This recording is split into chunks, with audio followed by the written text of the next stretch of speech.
Bismillahirrahmanirrahim. Assalamualaikum warahmatullahi wabarakatuh. Saudaraku pemirsa channel terpilih MTA TV dimanapun Anda berada.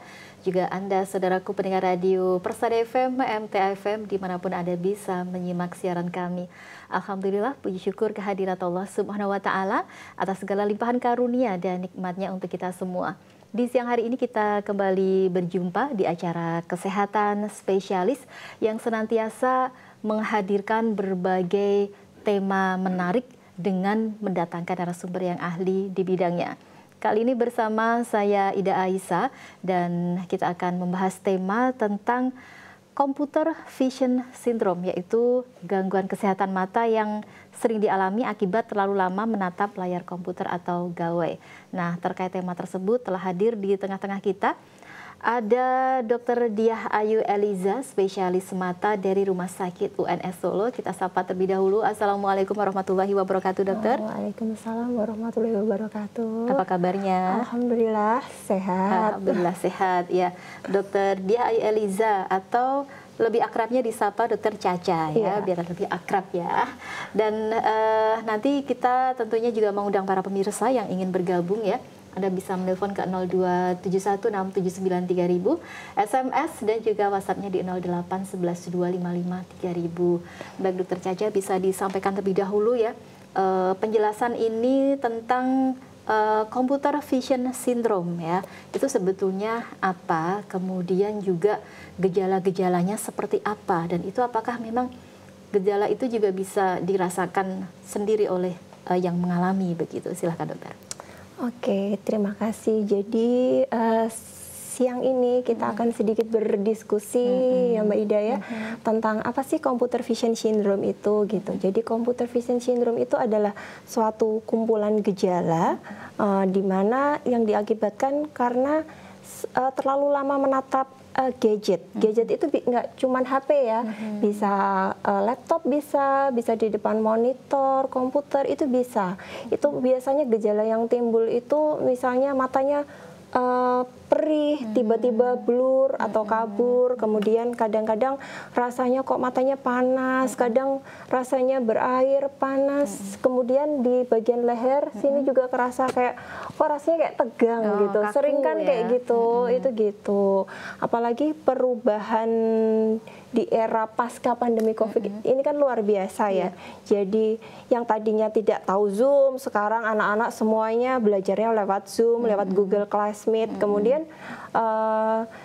disitulah mulai kita itu jadi banyak gejala-gejala nih di mata, kok matanya jadi nggak enak, itu kenapa? Nah, ini kemungkinan memang banyak sekali gejala dari computer vision syndrome ini. Itu memang ada banyak gejala-gejalanya. Kurang lebihnya memang karena penggunaan gadget yang sangat lama tanpa ada jeda dan istirahat. Itu begitu. Iya, baik. Jadi penggunaan gadget yang terlalu lama tanpa jeda dan istirahat. Jadi apakah bisa disimpulkan memang secara apa ya, mungkin secara ideal, secara sebaiknya begitu, jadi menggunakan gadget harus ada jedanya di beberapa menit tertentu begitu? Iya, jadi kalau misalnya kami dari Asosiasi Dokter Mata itu dari Perdami itu arahannya ada menggunakan rule of 20 Mbak, gitu. Jadi 20 20 20 itu 20 menit melihat gadget, kemudian istirahat 20 detik untuk melihat jarak jauh sejauh 20 feet. Itu gitu. 20 jadi feet ya.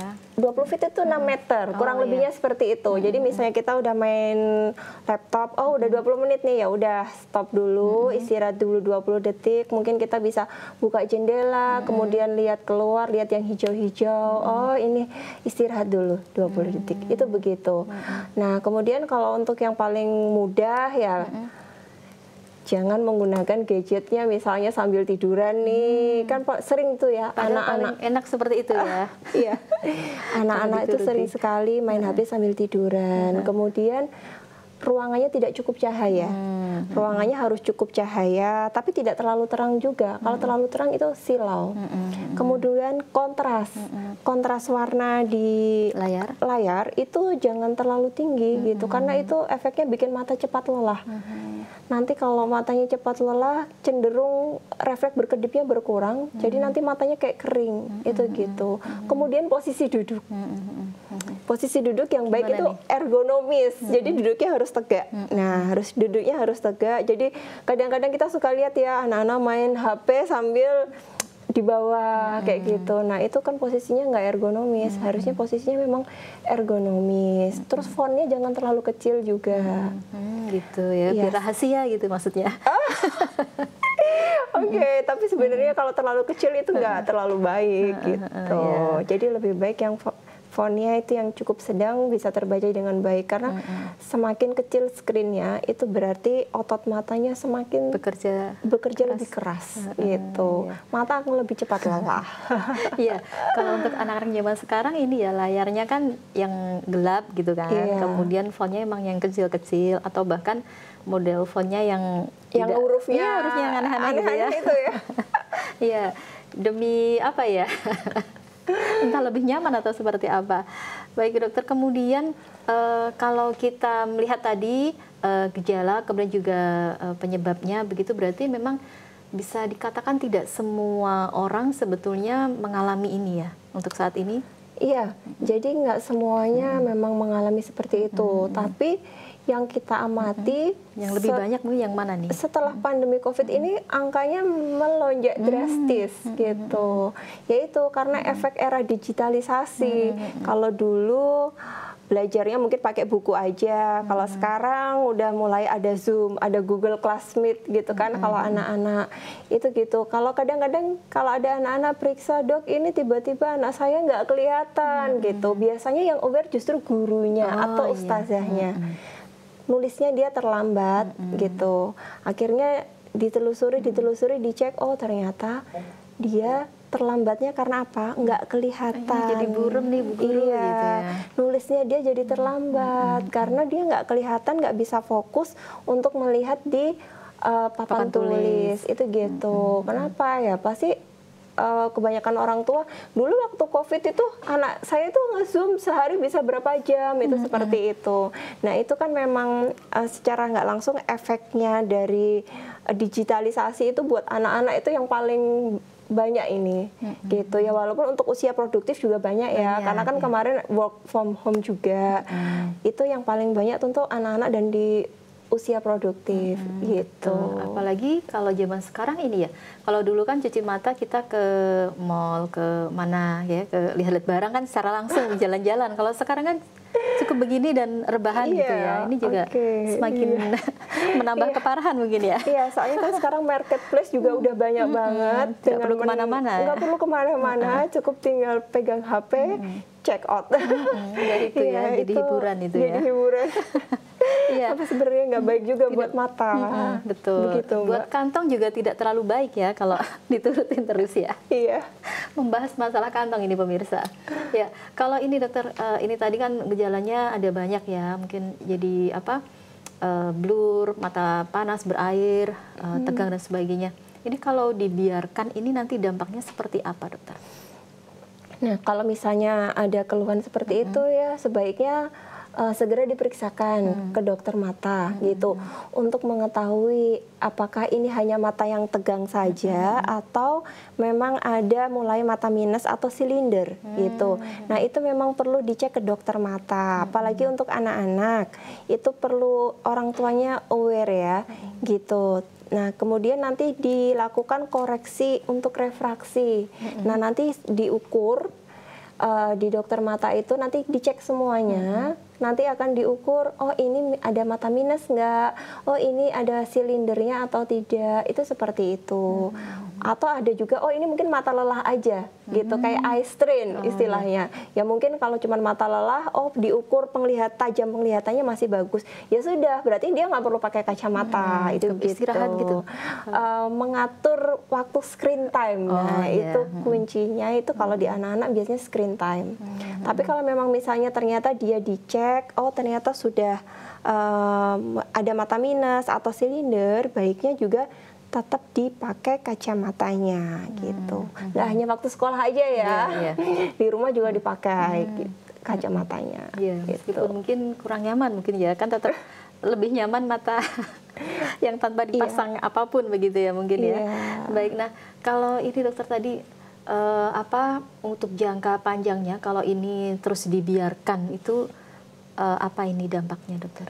Ya, kalau untuk jangka panjangnya tentu bisa terjadi kelainan-kelainan refraksi itu seperti mata minus, kemudian astigmat atau silinder.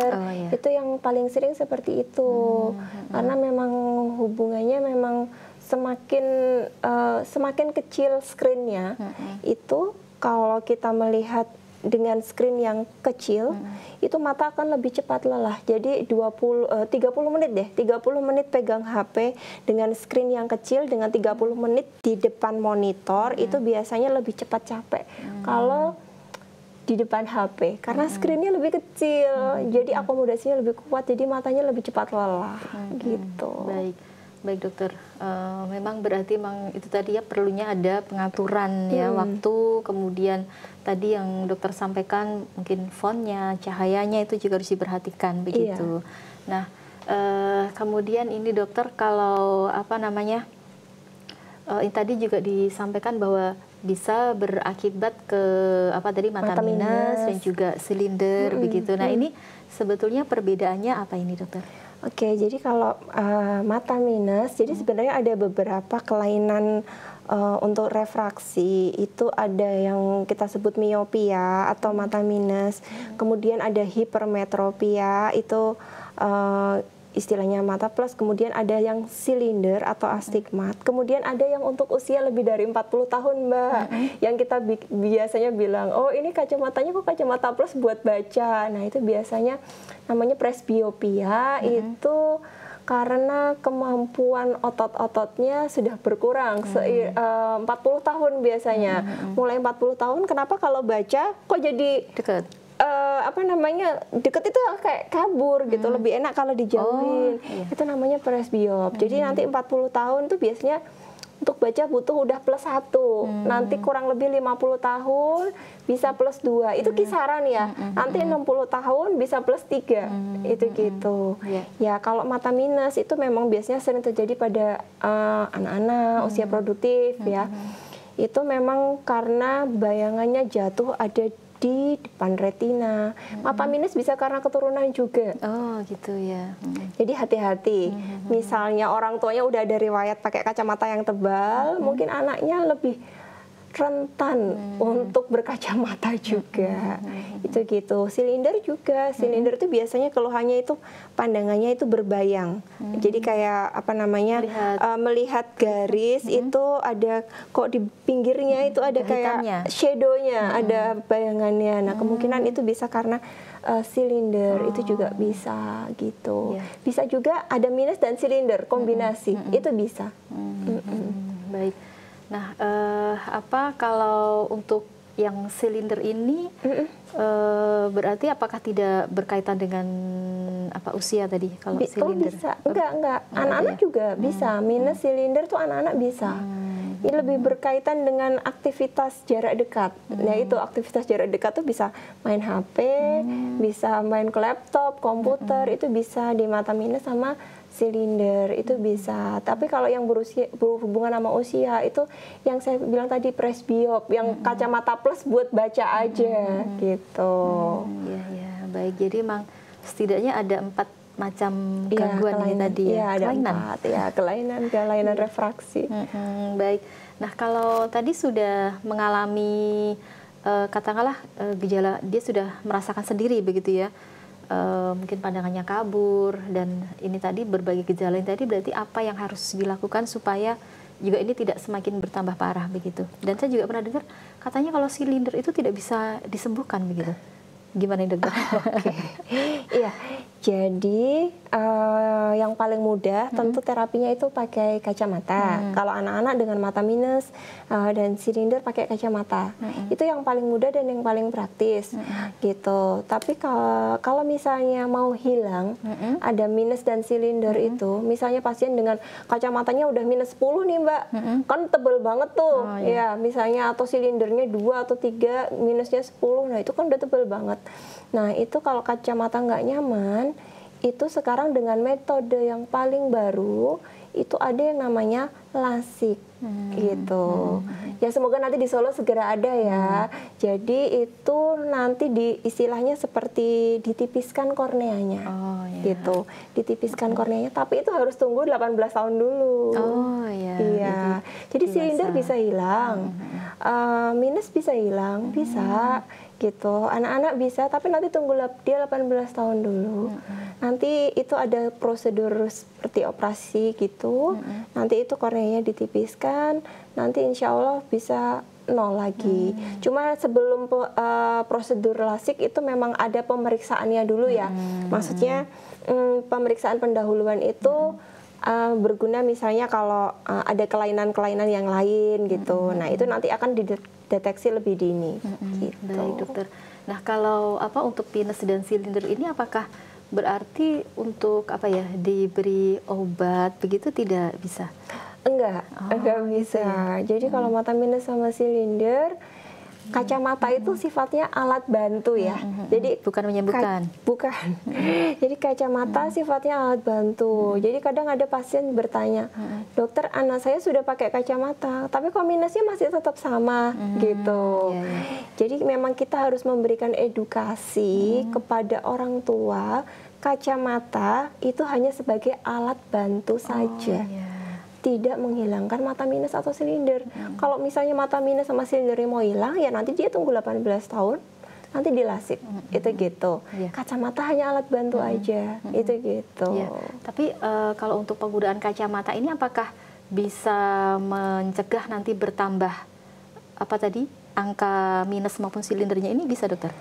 Paling enggak kalau dengan penggunaan kacamata itu bisa tetap lah harapannya tuh seperti itu. Kalaupun nambah minusnya enggak progresif, enggak cepat gitu ya? Iya, jadi kan kita tahu ya anak-anak itu usianya pertumbuhan selnya itu sangat cepat gitu.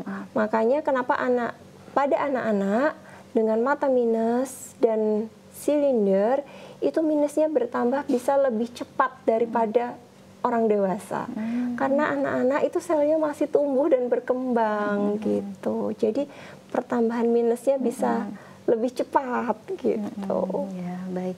Itu perbedaannya ya antara anak-anak dengan orang dewasa begitu. Baik, kalau di di Rumah Sakit UNS Solo sendiri, kalau untuk poliklinik mata ini dibukanya setiap hari apa, jam berapa, kemudian pengobatannya seperti apa yang sudah disediakan begitu? Kalau untuk poliklinik mata di Rumah Sakit UNS kita 5 hari kerja ya Mbak. Jadi hari Senin sampai Jumat kita ada poli pagi dan poli sore gitu. Di poli pagi kita ada 3 dokter spesialis mata di sana, dan prakteknya tiap Senin sampai Jumat di pagi sama sore itu ada.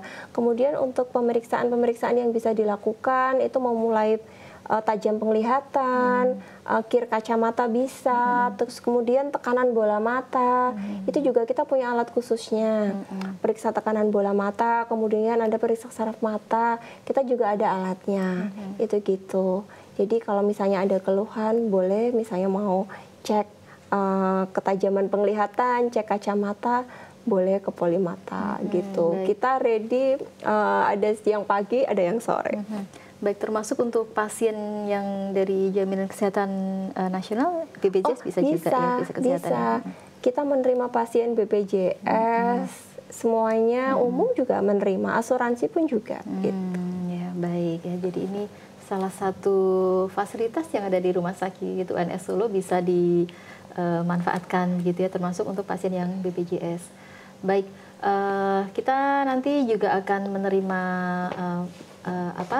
telepon atau Anda yang ingin bertanya silahkan di 02716793000, SMS dan juga WhatsApp di 08112553.000.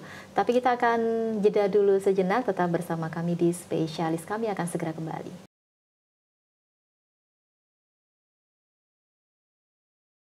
Ya, baik saudaraku pemirsa channel terpilih MTA TV dimanapun Anda berada, saudaraku pendengar Radio Persada FM, MTA FM, kembali kita di program spesialis. Untuk siang hari ini kita bersama Dr. Caca dari Rumah Sakit UNS Solo ya. Kita masih membahas tentang computer vision syndrome ya.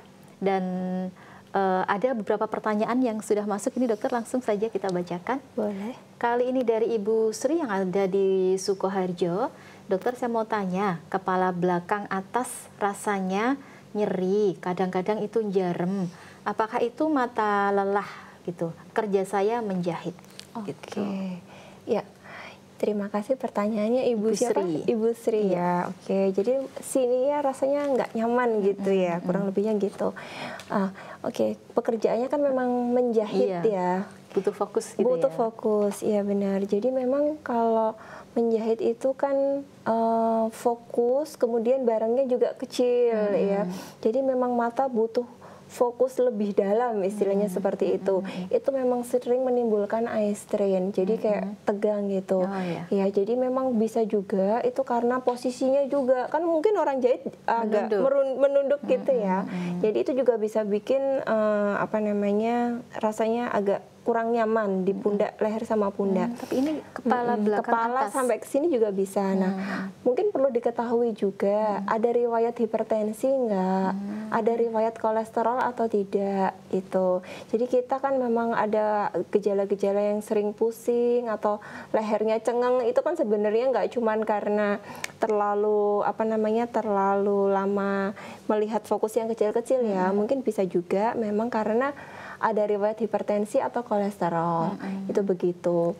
Kalau memang ada riwayat hipertensi dan kolesterol, ya mungkin saran saya hipertensi dan kolesterolnya juga harus dijaga. Mungkin perlu minum obat, kemudian pola hidupnya yang lebih sehat, gitu. Kemudian kalau untuk status refraksinya, kondisi matanya, mungkin bisa ngecek kali ya ke dokter terdekat gitu. Apa ada mata minus atau ada silinder, itu seperti itu. Karena pekerjaan sehari-harinya kan melihat barang yang sangat kecil dan sangat dekat kan ya, biasanya jahit itu kan ya, itu seperti itu. Gitu sih Mbak. Baik. Ya, kita akan coba menerima penelpon terlebih dahulu. Halo, assalamualaikum. Waalaikumsalam. Iya, dari Bapak siapa di mana? Dari Ibu Budiati Solo. Dari siapa? Mohon maaf. Budiati Solo. Ibu Puji di Solo. Silakan Ibu. Mata saya berair. Ya, gimana? Solo. Iya, Ibu. Bisa Mungkin agak ya aja Mbak. Halo, assalamualaikum. Oh ya, baik. Nanti bisa dicoba kembali dengan suara yang lebih jelas. Kita akan menuju ke penelpon berikutnya. Mohon maaf. Ya, menuju ke pertanyaan berikutnya. Kali ini di WA yang sudah masuk dari Mas Rian yang ada di Tawangsari, usia 21 tahun. Saya pakai kacamata sejak kelas 1 SD. Dokter, saya mau tanya, dengan lensa kanan itu silinder 3, kiri silinder 2, dan lensa saya itu ada anti radiasi. Karena itu saya seringkali main HP dengan tiduran dengan lampu dimatikan. Apakah ini baik atau tidak, dokter? Saya melakukan hal tersebut karena lensa saya memiliki anti radiasi. Silakan dokter dijawab. Oke, terima kasih Mas Rian pertanyaannya ya. Jadi tadi mata kanan silindernya 3, kemudian mata yang kiri silindernya 2. Sudah merasa kacamatanya dengan anti radiasi ya? Oke. Untuk saran saya sebaiknya tetap kalau mau main HP jangan sambil tiduran dong, ya kan? Tetap dalam posisi yang duduk, kemudian ruangan harus cukup cahaya juga, itu gitu. Jadi walaupun kacamatanya sudah pakai anti radiasi ya, anti radiasi kan itu hanya pelengkap saja lah, istilahnya seperti itu. Tapi tetap kita harus menjaga supaya tidak dalam posisi yang seperti itu. Jadi duduk harus ergonomis, harus sesuai dengan pencahayaannya juga harus cukup, nggak sambil tiduran, itu seperti itu. Karena kalau misalnya nanti kita sambil tiduran, apalagi di ruangannya gelap, nanti itu meningkatkan resiko silindernya akan lebih cepat bertambahnya. Itu begitu. Walaupun sudah pakai anti radiasi ya, kan tetap harus sesuai yang istilahnya sesuai dengan aturan yang berlaku itu kan kalau bisa ya namanya kita pegang gadget jangan sambil tiduran. Itu seperti Cahayanya itu. Jaraknya jangan terlalu dekat. Kadang-kadang kalau kita sambil tiduran kan bisa Otomatis begini, gini. bisa begini kayak gitu ya. Itu sangat bisa memicu pertambahan mata minus dan silinder jadi lebih cepat gitu. Walaupun sudah pakai anti radiasi ya. Itu Ya. gitu. Baik, mumpung ini membahas tentang anti radiasi, sebetulnya itu seberapa besar manfaatnya dengan pemakaian tadi anti radiasi untuk mengurangi computer vision syndrome ini? Pada prinsipnya itu baik ya kalau mau pakai komputer kalau pakai Anti anti radiasi itu tuh baik. Cuman di sini yang penting adalah kita harus menggunakan kacamata itu sesuai dengan koreksinya. Jadi kalau misalnya minusnya 3, ya baiknya dipakai kacamata minusnya 3. Jangan udah tahu minusnya 3, terus sudah merasa pakai anti radiasi, terus kacamatanya dienolkan pakai anti radiasi, itu kurang tepat. Jadi yang penting adalah menggunakan kacamata sesuai dengan status refraksinya. Minusnya 3 ya pakainya minusnya 3. Kalau silindernya 2, pakainya ya harus sesuai. Silindernya 2, itu begitu. Baik, itu jawaban untuk Mas Rian yang ada di Sukoharjo ya. Baik, pertanyaan berikutnya dari hamba Allah dari Sukoharjo, usia 54 tahun. Dokter mau tanya, mata saya sudah lama berair dua-duanya. Kalau habis minum obat itu berhenti dan ditetesin matanya. Kalau habis minum obat berhenti dan ditetesin matanya, entar kumat lagi. Besok Selasa juga kontrol lagi. Apa tidak bisa sembuh total ya dokter? Gitu. Oke, obatnya apa ya? Mungkin saya perlu tahu dulu ya Mbak Ida ini ya. bisa Obatnya disampaikan? apa? Misalnya Tadi. seperti itu. Kalau mungkin pemberian kalau yang dari saya lihat itu mungkin ada kecenderungan dry eyes ya, atau mata kering mungkin ya. Cuman kan ya di sini kurang jelas nih obat yang digunakan apa. Kemudian diagnosis dari dokternya sebelumnya itu apa, kenapa kok harus pakai obat itu terus, kan macam-macam. Kalau hanya kayak dry eyes atau mata kering, memang di usia lebih dari 50, itu metabolisme di permukaan bola mata itu sudah menurun gitu. Jadi kadang kita memang butuh tetes mata sebagai stimulan supaya permukaan bola matanya itu tetap lembab, tetap nyaman, nggak ganjel, nggak berair, itu seperti itu. Memang itu kalau dry eyes ya, tapi dari yang tadi ditanyakan mungkin kurang jelas ya Mbak Ida. Ini obat rutinnya apa dengan diagnosisnya apa? Karena memang ada pasien yang memang harus rutin pakai obat tetes, misalnya pasien glaukoma untuk mengontrol tekanan bola mata itu memang harus tiap hari dia rutin tes. Itu memang ada yang seperti itu. Ya. Gitu. Kalau ini dilihat dari pertanyaan memang ada 2 jenis ya, diminum dan ditetes. Mungkin, itu tapi kasusnya apa tidak dijelaskan. Mungkin nanti bisa ditambahkan pertanyaannya ya untuk hamba Allah yang ada di Sukoharjo. Ya, kemudian dari Ibu Endang yang ada di Palembang. Nah, kita dilihat juga ya kita di seluruh Indonesia insya Allah bisa menyimak begitu ya. Saya nenek berusia 65 tahun, saya didiagnosa oleh dokter mata itu low vision kedua mata ya. Nah, ini meminta dijelaskan itu sebetulnya penyakit apa gitu dokter. Low vision both eyes. Itu sesuai dengan coding saja itu sebenarnya. Ya, jadi low vision itu adalah penurunan penglihatan gitu. Penurunan penglihatan itu ada berbagai macam. Kalau untuk usia 65 itu bisa macam-macam. Yang paling sering itu biasanya katarak. Itu yang paling sering karena faktor usia. Itu juga menyebabkan penurunan penglihatan. Jadi low vision itu artinya penurunan penglihatan. Nah, cuman di situ tidak dijelaskan kan low visionnya itu karena apa? Ada riwayat katarak kah? Ada riwayat glaukoma? Atau ada riwayat retinopati diabetes, komplikasi gula di saraf mata?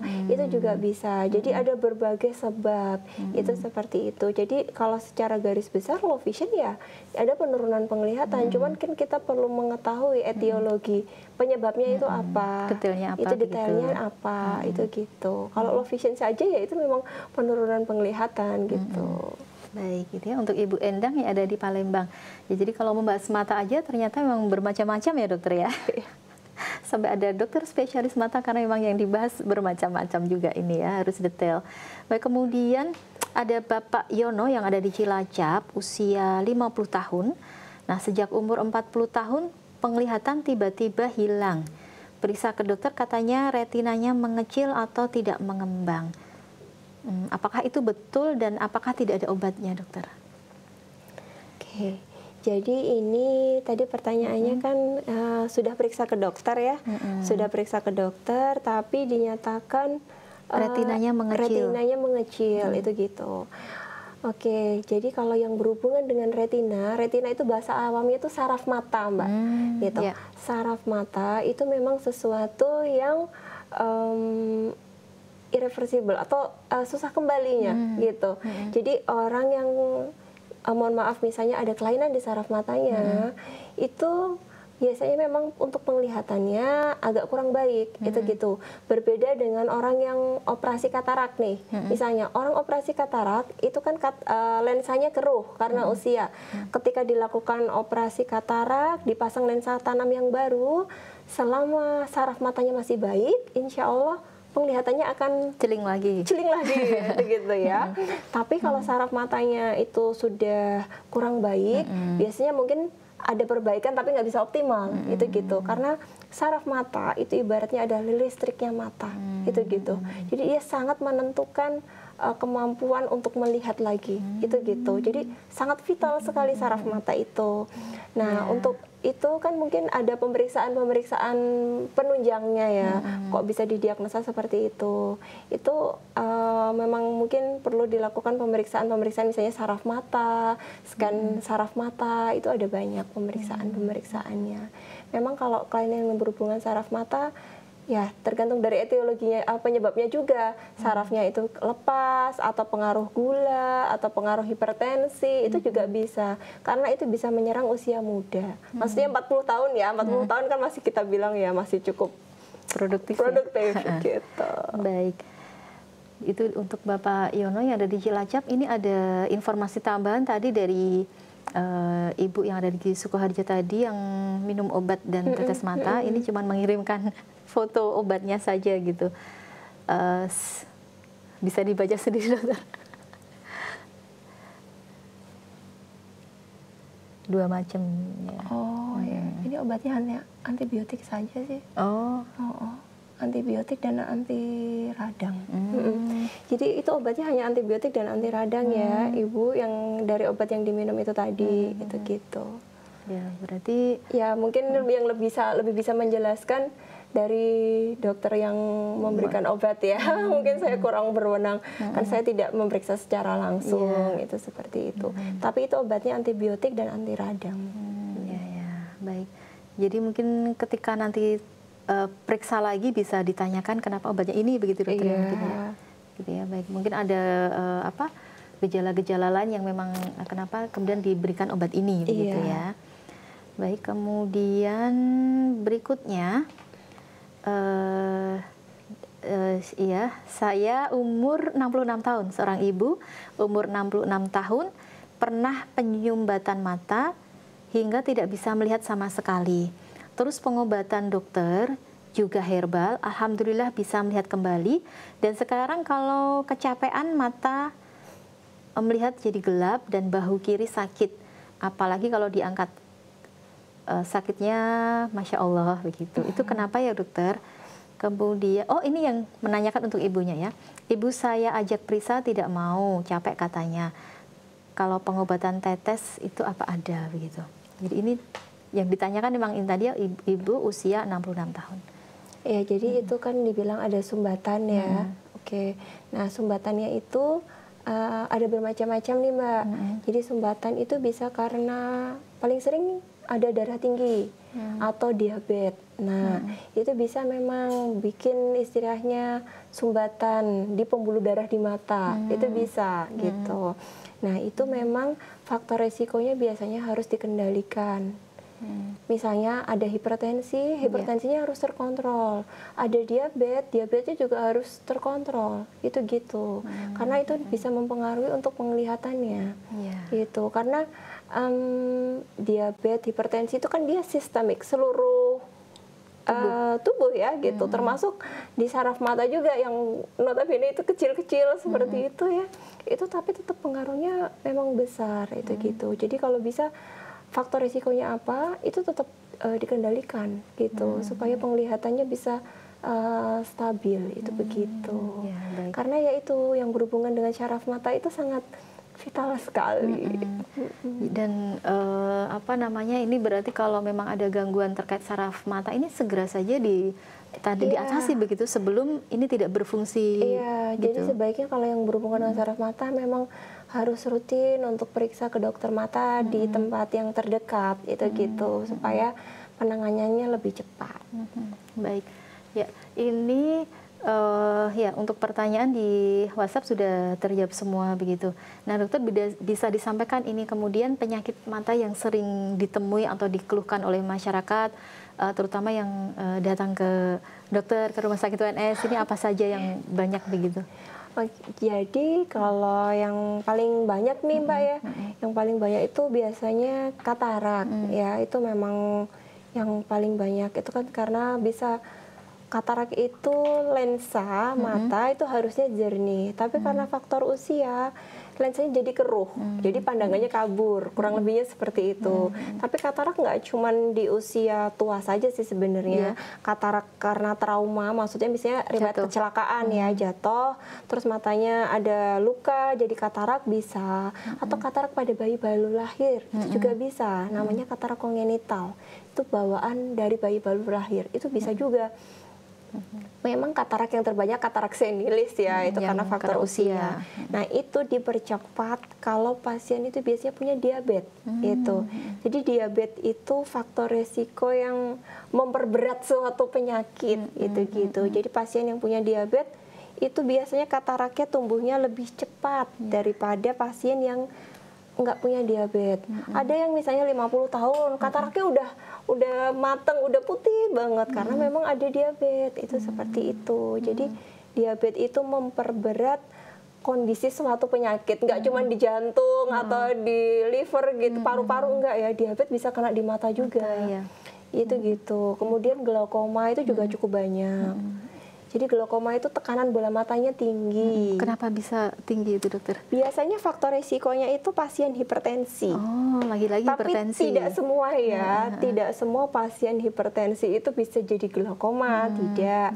Tapi pasien glaukoma itu ada yang sebagian besar faktor resikonya memang sudah ada bawaan tensinya tinggi, itu gitu. Jadi tensi mata itu lebih tinggi dari normal. Normalnya tuh 20, kurang dari 21, itu lebih tinggi dari normal. Nah itu pengecekannya bisa dilakukan di dokter mata, itu ada alatnya sendiri untuk mengukur tekanan bola mata gitu. Itu akibatnya apa dokter? Dan mungkin gejala yang dirasakan apa glaukoma? Kalau glaukoma itu lebih ke nyeri, pusing, mata merah, cekot-cekot gitu. Kadang kaburnya mendadak. Iya, jadi karena ya ibaratnya kayak tensi itu tinggi gitu kan Mbak. Jadi lebih ke pusing, mata merah, cekot-cekot terus kabur. Gitu, ada istilah tekanan itu berarti ini juga kelihatan? Biasanya matanya merah. Oh merah. Iya, matanya merah, terus kabur.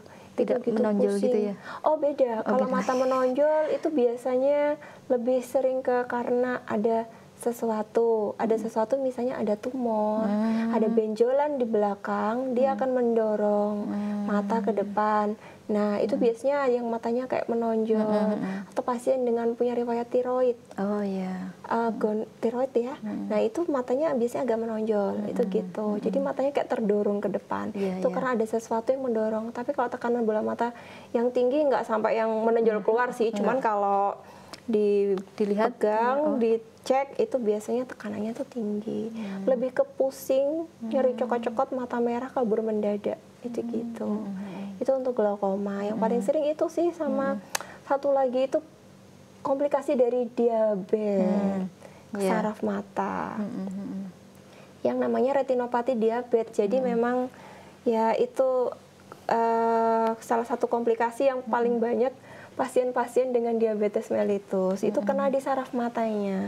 Jadi saraf matanya ada kebocoran, itu seperti itu. Kok tiba-tiba kabur, itu gitu. Baik, jadi memang membahas mata, tetapi ketika melakukan pemeriksaan pengobatan memang berhubungan dengan penyakit-penyakit yang lain, begitu ya. Betul. Jadi ketika seorang pasien datang memang harus ada ini tadi ya, keterangan riwayat kesehatan yang kemarin-kemarin apa begitu yang diderita begitu ya. Iya, jadi harus kita tahu juga riwayat pasien itu apa, hipertensi, diabetes mellitus, kolesterol. Riwayat keluarga juga penting. Ya kan misalnya kayak tadi mata minus, silinder, itu bisa menurun. Glaukoma juga bisa menurun. Berarti ketika datang memang juga ditanya itu tadi, termasuk riwayatnya ini tadi. Kita perlu anamnesis lebih dalam. Gitu. Baik. Ya, masih ada waktu sedikit. Ini ada pertanyaan lagi yang masuk dari Bapak Asep yang ada di Semarang. Dokter, penglihatan saya sudah berkurang seperti ada lendir di sekitar kelopak mata. Apakah ini gejala katar ya dokter? Mohon solusinya. Oke, terima kasih Pak pertanyaannya. Jadi Bapak merasa pandangannya kan kabur, nggak nyaman tuh. Nah, kaburnya seperti apa Pak? Seperti ada tertutup asap, atau seperti ada benang-benang yang bergerak, atau mungkin kayak ketutup kabut nih gitu kan, kabur ada macam-macam. Jadi kemudian ada riwayat penyerta nggak nih diabetes sama hipertensi misalnya. Saran saya kalau memang misalnya sudah mengganggu sekali, baiknya tentu langsung periksa ke dokter mata yang terdekat aja untuk deteksi dini. Apakah ini ada gejala katarak atau hanya mungkin kayak dry eyes aja juga bisa. Baik, demikian ya untuk Bapak Asep di Bandungan, Semarang. Baik, tidak terasa kita sudah hampir berakhir ini dokter ya untuk acara spesialis yang hari ini. Tapi terakhir silakan pesannya untuk pemirsa dan juga pendengar semuanya dalam rangka menjaga kesehatan mata, terutama kaitannya ini dengan computer vision syndrome. Oke, jadi mungkin ada sedikit yang bisa saya sampaikan untuk pemirsa semuanya, bahwa perubahan pasca pandemi COVID itu memang sangat luar biasa, era digitalisasi. Di sini kita harus bijak menyikapinya. Memang kita sekarang nggak bisa lepas dari gadget, nggak bisa lepas dari HP, tapi untuk masa depan yang lebih indah, masa depan yang lebih cerah, kita harus tetap bisa mengontrol screen time kita, menjaga supaya mata kita tetap nyaman. Kalau misalnya sudah pakai kacamata, kacamatanya sebaiknya dipakai. Kemudian menggunakan anjuran sesuai Perdami, yaitu dengan rule of 20, jangan 20 menit melihat gadget, istirahat 20 detik untuk melihat jarak jauh sejauh 20 feet. Kemudian rajin berolahraga, mengkonsumsi sayur-sayur ya, sayuran hijau. Kemudian yang antioksidannya juga tinggi. Itu seperti itu. Karena kita tahu penglihatan itu sangat vital untuk kehidupan, untuk bekerja, untuk studi, semuanya saya rasa penglihatan itu sangat penting. Itu begitu. Baik. Ya, terima kasih Dokter Caca sudah memberikan pencerahan ya untuk pemirsa dan juga pendengar semuanya. Ini kaitannya dengan computer vision syndrome ya. Semoga dengan penjelasan dokter ini kita semuanya pemirsa dan juga pendengar juga lebih berhati-hati menjaga kesehatan mata, lebih aware mulai dari sekarang begitu ya. Yeah. Baik, pemirsa dimanapun Anda berada, sampai di sini perjumpaan kita di program spesialis untuk siang hari ini. Terima kasih atas kebersamaan Anda. Saya Ida Aisyah bersama seluruh kru yang bertugas pamit undur diri. Wassalamualaikum warahmatullahi wabarakatuh.